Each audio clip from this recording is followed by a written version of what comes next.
2014च्या निवडणुकीत नरेंद्र मोदींनी देशभरात झंझावाती प्रचार केला होता. महाराष्ट्रात ते प्रचार करत असताना त्यांनी एका सभेत लातूरमधल्या एका हत्येचा उल्लेख केला आणि या हत्येवरनं त्यांनी थेट सोनिया गांधींना जाब विचारला.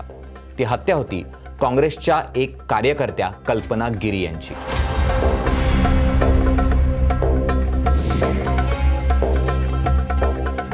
माझ्याबरोबर निलेश आहे आणि आम्ही दोघं मिळून तुम्हाला ही सगळी गोष्ट उलगडून सांगणार आहोत. कल्पना गिरी या लातूर विधानसभा युवक काँग्रेसच्या सरचिटणीस होत्या, राजकीयदृष्ट्या ॲक्टिव्ह होत्या आणि त्या काळात त्यांनी ॲक्च्युली निवडणुकांसाठीची तयारी केली होती. पण मग निलेश, आपण हे सांगूयात प्रेक्षकांना की असं काय झालं की त्यांची थेट हत्या झाली? त्यांनी निवडणुकांची तयारी केली होती, म्हणजे नगरसेवक पदाची निवडणूक लढण्याची तयारी केली होती. खरं तर त्या महत्त्वाकांक्षी होत्या, त्यांची चर्चा होती, नाव होतं लातूरमध्ये. पण ज्या दिवशी त्या गायब झाल्या म्हणजे 21 मार्च 2014, हा 21 मार्च 2014चा जो दिवस आहे, त्या दिवशी खरं तर अमित देशमुख जे काँग्रेसचे नेते आहेत, मंत्री राहिलेले आहेत आता, तर त्यांचा वाढदिवस होता आणि त्यानिमित्तानं काही कार्यक्रमांचं आयोजन लातूर शहरामध्ये युवक काँग्रेसनं केलं होतं. कल्पना गिरी ह्या सरचिटणीस होत्या, त्या निवडून आलेल्या होत्या काँग्रेसच्या त्या सगळ्या अंतर्गत निवडणुकांमधनं आणि त्यामुळे मग त्या कार्यक्रमाला हजर राहण्यासाठी त्या गेल्या. सकाळी त्यासाठीच त्या घरातून बाहेर पडल्या होत्या. पण 24 तास झाला त्या कार्यक्रमातून त्या बाहेर म्हणजे घरी पोहोचल्या नव्हत्या. त्यामुळे त्यांच्या घरातल्या माणसांची बेचैनी वाढली होती की नेमकं काय घडलंय, कल्पना कुठे गेल्या आहेत, त्यांचा फोन लागत नाही आहे. मग त्यांनी थोडंसं थांबून बाबा येतील, त्या कुठे बाहेर गेल्या असतील किंवा फोनचा प्रॉब्लेम झाला असेल असं समजून त्यांनी परत त्या येतील अशी वाट पाहिली. पण 2 दिवस झाले, 3 दिवस झाले, असं सगळं होत असताना त्यांच्या घरच्यांची बेचैनी वाढत गेली. त्यांना कळत नव्हतं नेमकं काय करावं. त्यांनी पोलिसात तक्रार केली, तपास सुरू झाला आणि मग लक्षात आलं की 24 तारखेला म्हणजे 4 दिवस उलटून गेल्यानंतर तुळजापूरजवळ असलेल्या एका तलावामध्ये त्यांचा मृतदेह सापडला आणि तिथून मग या हत्याकांडाची चर्चा सुरू झाली. मराठी मीडियामध्ये, मराठी माध्यमांमध्ये, न्यूजपेपरमध्ये, न्यूज चॅनलवरती त्याची बेसिक चर्चा सुरू होती की असं काहीतरी हत्याकांड घडलं आहे, अशी कोणीतरी काँग्रेसची कार्यकर्ती आहे जी गायब झालेली आहे. पण त्याला खरी त्याची चर्चा किंवा राष्ट्रीय पातळीवरती हे प्रकरण जेव्हा चर्चेला आलं, खरं तर मोदींमुळे ते आलं. कारण मोदींनी प्रचारामध्ये त्याचा उल्लेख केला की काँग्रेसचीच कार्यकर्ता काँग्रेसच्याच नेत्याच्या कार्यक्रमाला गेली होती आणि तिथूनच गायब आहे आणि आरोपसुद्धा काँग्रेसच्याच नेत्यांवर केला जातोय. आणि तोपर्यंत काहीच क्लिअर नव्हतं झालं नेमकं काय प्रकरण घडलंय ते. पण मोदींनी थेट त्याचा आणि मोदींनी थेट त्याचा संबंध अगदी तंदूर हत्याकांडाशी जोडून टाकला, जे काँग्रेसच्याच नेत्याच्या संदर्भात आधी इतिहासात घडून गेलं होतं. सो हे सगळं झालं आणि कल्पना गिरींच्या घरच्यांनी याचे सगळ्याचे आरोप ठेवले युवक काँग्रेसच्या काही कार्यकर्त्यांवर.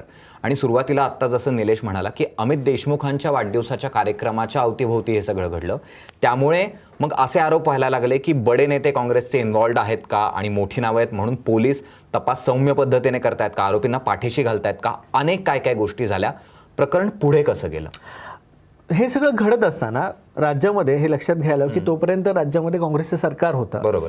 आणि त्यामुळे पोलिसांनी तपास केला आणि पोलिसांनी तपास केल्यानंतर लगेच पोलिसांनी आरोपींना समोर आणलं. 2 आरोपींवरती त्यांनी प्रमुख आरोप ठेवले आणि त्यांना समोर आणलं आणि त्यांना पत्रकार परिषदेमध्ये समोर आणून पोलिसांनी हे क्लिअर करून टाकलं की नेमका प्रकार कसा घडला, नेमकी हत्या कशी घडली. अर्थात ते इथे डिटेलमध्ये सांगणं शक्य नाही आहे, पण आम्ही BBC मराठीवरती त्या संदर्भात डिटेलमध्ये एक टेक्स्ट पीस लिहिलेला आहे, टेक्स्ट कॉपी लिहिलेली आहे, जी तुम्ही डिटेलमध्ये जाऊन वाचू शकता की नेमका घटनाक्रम कसा घडत गेला आणि कशी हत्या झाली. त्यांनी असं सांगितलं की त्या दिवशी धुळवड होती, म्हणजे रंगपंचमी होती. कारण लातूरमध्ये लोक रंगपंचमी खेळतात, धुळवड नाही खेळत. सो रंगपंचमी निमित्त मग ते तिघं सुद्धा म्हणजे 2 आरोपी आणि कल्पना गिरी ह्या स्वतः मग रंगपंचमी खेळण्यासाठी त्या तलावावर गेल्या होत्या आणि तिकडे मग त्यांनी म्हणजे आरोपींचं म्हणणं होतं की त्या पाय घसरून पडल्या आणि नंतर मग त्यांनी पोलीस तपासात सांगितलं की हो आम्ही हत्या केली. सो पोलिसांनी हे क्लिअर कट पुढे येऊन सांगितलं की असं असं घडलेलं आहे. पण नंतर मात्र चर्चा सुरू झाली की त्याचं प्रकरण CBIकडे द्यावं, कारण तोपर्यंत भाजपच्या सगळ्या नेत्यांनी हे प्रकरण हातात घेतलं होतं आणि भाजपचे नेते मंडळी सतत त्याच्यावरती बोलत होते आणि काँग्रेसला खिंडीत गाठण्यासाठी ह्या संपूर्ण प्रकरणाचा वापर भाजपचे नेते सतत करत होते.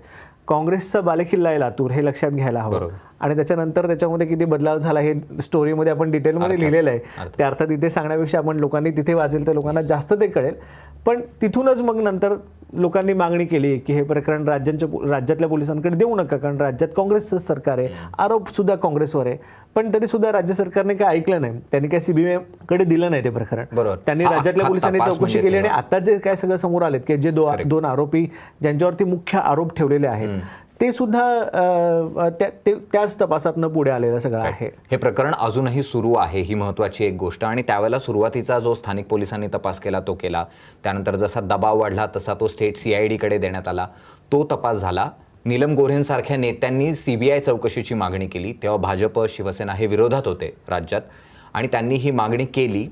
पण CBI कडे हे सगळं प्रकरण जाण्यासाठी 2016चं साल उजाडायला लागलं. 2014मध्ये जरी दोन्ही पक्ष वेगळे लढले, त्यानंतर शिवसेना भाजपचं सरकार आलं, देवेंद्र फडणवीस मुख्यमंत्री झाले. 16 साली अखेर हा तपास CBI कडे वर्ग केला गेला.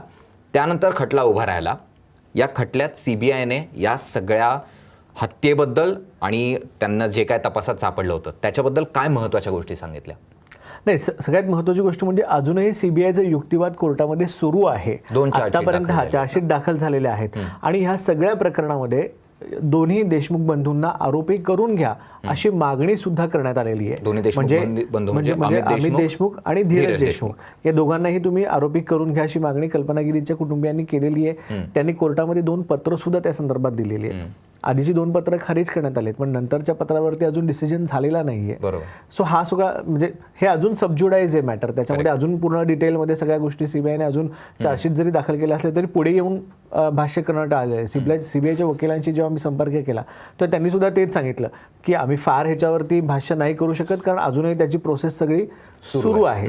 आणि जसं पाहिलं की 2 देशमुख बंधूंवरती आरोप आहेत, तर त्याच्याबद्दलही अजून पूर्ण डिसिजन कोर्टाने दिलेला नाही, जो सुद्धा अजून सबज्युडाइज आहे. मग देशमुखांना जेव्हा फोन केला की तुमची नेमकी प्रतिक्रिया काय आहे याबद्दल, तर त्यांनी स्पष्ट सांगितलं की आम्हाला काय याच्यावरती फार बोलायचं नाहीये, आमची काही प्रतिक्रिया नाहीये, कारण हे विचारणं आपलं काम आहे त्यांना. अर्थात. आणि कल्पना गिरीच्या कुटुंबियांचं काय म्हणणं आहे ते आत्ता या सगळ्याबद्दल त्यांच्याशी आपण बोललो, त्यांचं काय सांगणार? त्यांचं स्पष्ट म्हणणं आहे की ही राजकीय हत्या आहे. कारण त्यांच्या बहिणीचं ज्या पद्धतीने, म्हणजे मी त्यांचे जे बंधू आहेत त्यांच्याशी बोललो, त्यांचं म्हणणं आहे की ज्या पद्धतीने त्यांचं राजकीय वजन वाढत होतं, ज्या पद्धतीने त्यांची चर्चा होत होती, त्यांनी काही आरोप सुद्धा केलेत काँग्रेसच्या नेत्यांवरती की काँग्रेसच्या नेत्यांना ते स्थानिक नेतृत्वाला किंवा स्थानिक जे नेते आहेत त्यांच्याबरोबर काम करणारे कार्यकर्ते आहेत त्यांना ते खूपच होतं. त्यांना ते नव्हतं योग्य वाटत की बाबा एक महिला कार्यकर्ता, कुठलंही पॉलिटिकल बॅकग्राऊंड नाही आणि पुढे येऊन जर काम करते तर म्हणजे राजकीय महत्वाकांक्षा दाखवली म्हणून हत्या झाली असं त्यांचा साधारण सांगण्याचा त्यांचा आरोप आहे. पण अर्थात आता कोर्टामध्ये ते प्रॉपर सिद्ध व्हायचं आहे. राईट. ओके. सो हे सगळं झालं. या हत्येची जसं निलेश म्हणाला तसं राष्ट्रीय पातळीवर दखल घेतली गेली, ती म्हणजे पंतप्रधान मोदींनी आताचे, जेव्हा भर सभेत या सगळ्याचा आरोप केला आणि थेट काँग्रेसला जाब विचारला की आणखीन किती कल्पना गिरींबरोबर असं होणार आहे.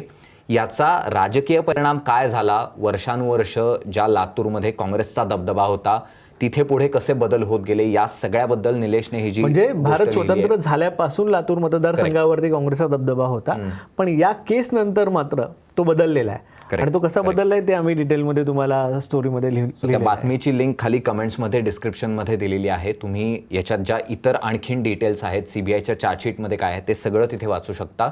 गोष्ट राजकीय हत्यांची या मालिकेतला हा आणखीन एक भाग, ज्याच्यात आम्ही आणखीन एक हत्या तुम्हाला उलगडून सांगितली आहे. या सगळ्याबद्दल आणि इतर गोष्टी वाचण्यासाठी BBC मराठी पाहत राहा.